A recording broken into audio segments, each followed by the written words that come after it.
പിതാവിൻ്റെയും പുത്രൻ്റെയും പരിശുദ്ധാത്മാവിൻ്റെയും നാമത്തിൽ ആമേൻ. എൻ്റെ പ്രിയപ്പെട്ട സഹോദരങ്ങളെ, നല്ല പ്രഭാതത്തെ ഓർത്ത് നല്ല ദൈവത്തിന് നമുക്ക് നന്ദി പറയാം. ഒരു ദിവസം കൂടെ ജീവിതത്തിൽ ചേർത്ത് തന്നു. ബോധത്തോടെ ആരോഗ്യത്തോടെ ജീവിക്കുവാൻ ഇന്നാവശ്യമായ എല്ലാ കാര്യങ്ങളും അവിടുന്ന് നൽകിക്കൊണ്ടിരിക്കുന്നു. നന്ദി നിറഞ്ഞ ഹൃദയത്തോടെ നമുക്ക് ദൈവസന്നിധിയിലായിരിക്കാം. ഭൂമിയുടെ പരപ്പിൽ എന്ത് ചെയ്യുമ്പോഴും ദൈവം നമ്മുടെ കൂടെ ഉണ്ടെന്നുള്ള ബോധ്യം വേണം. പരിശുദ്ധ കുർബാനയിൽ പ്രാർത്ഥിച്ചുകൊണ്ടിരിക്കുമ്പോൾ എനിക്കിങ്ങനൊരു ബോധ്യം കിട്ടുകയാണ്. സാധാരണ നമ്മളെല്ലാം ചിന്തിക്കുന്നത് യേശുവിനെ തൃപ്തിപ്പെടുത്തി, യേശു വഴി പിതാവിനെ തൃപ്തിപ്പെടുത്തി ജീവിച്ചാൽ സ്വർഗരാജ്യം നമുക്ക് നഷ്ടപ്പെടുകയല്ല. ആ ചിന്ത എൻ്റെ മനസ്സിൽ വന്നു. അല്പം കഴിഞ്ഞപ്പോൾ ആ ചിന്തയ്ക്ക് കുറച്ച് വിപുലീകരണം ഉണ്ടായി.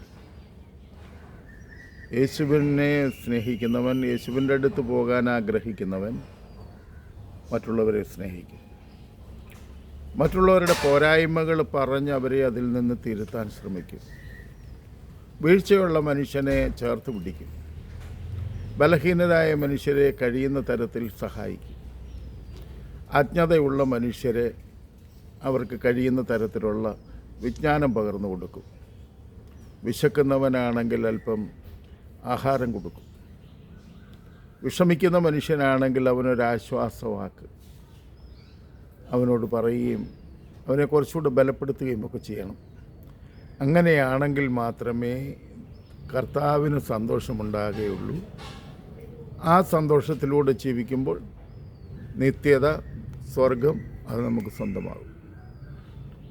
ദൈവത്തെ സ്നേഹിക്കുക എന്ന കൽപ്പന ഒന്നാം കൽപ്പന പറയുന്നു. ചേർത്തടുത്തത് പറയുന്നു, നിന്നെപ്പോലെ നിൻ്റെ അയൽക്കാരനെയും സ്നേഹിക്കുക. കഴിഞ്ഞ കുറേ നാളുകൾക്ക് മുമ്പ് ഒരു മനുഷ്യൻ എന്നോട് വളരെ ശക്തമായ രീതിയിൽ തർക്കിക്കാൻ തുടങ്ങി. അതായത് തിന്മകളെപ്പറ്റി പറയല്ലേ.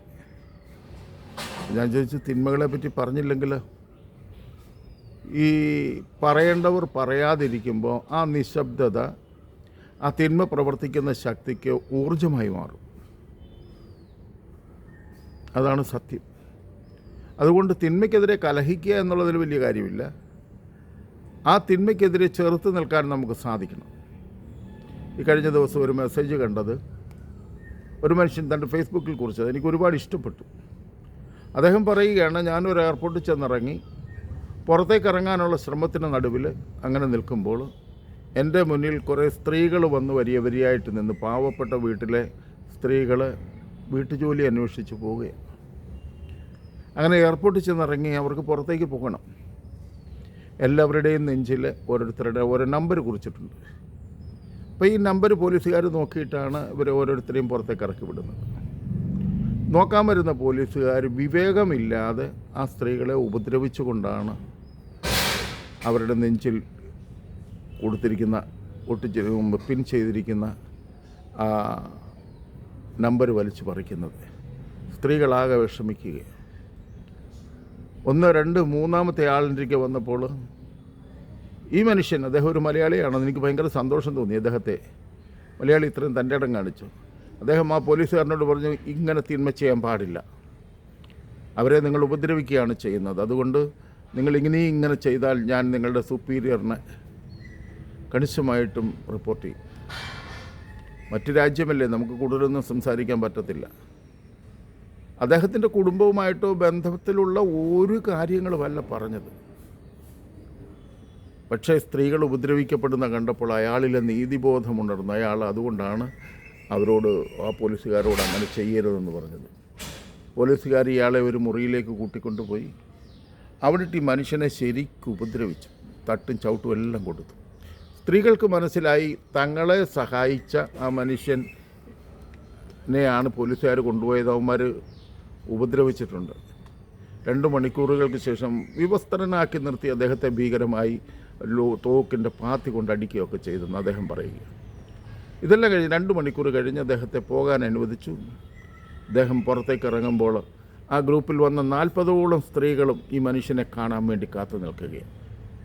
തൻ്റെ ആരുമല്ലാതിരിക്കെ, തൻ്റെ നാട്ടുകാരല്ല, തൻ്റെ രാജ്യക്കാരല്ല, എങ്കിലും ഒരാൾ പീഡിപ്പിക്കപ്പെടുന്നത് കാണുമ്പോൾ, ഒരു സ്ത്രീ പീഡിപ്പിക്കപ്പെടുന്നത് കാണുമ്പോൾ ഞങ്ങളുടെ വീട്ടിലെ ആളല്ല എന്ന് പറഞ്ഞ് പോയില്ല മനുഷ്യൻ.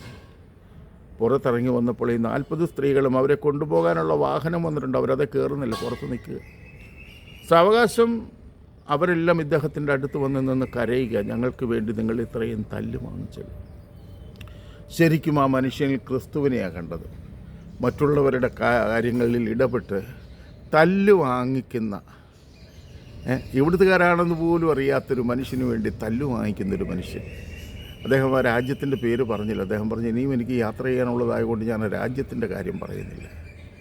തിന്മയ്ക്കെതിരെ സംസാരിക്കുന്നില്ലെങ്കിൽ എൻ്റെ പ്രിയപ്പെട്ട സഹോദര സഹോദരി, നിനക്ക് എന്ത് നീതിബോധമാണ് ഉള്ളത്? ചുമ്മാ അങ്ങ് ദൈവമേ ദൈവമേ എന്ന് വിളിച്ചങ്ങ് ദൈവസന്നിധി ചെന്ന് കയറാനൊന്നും ഒക്കത്തില്ലെന്നേ.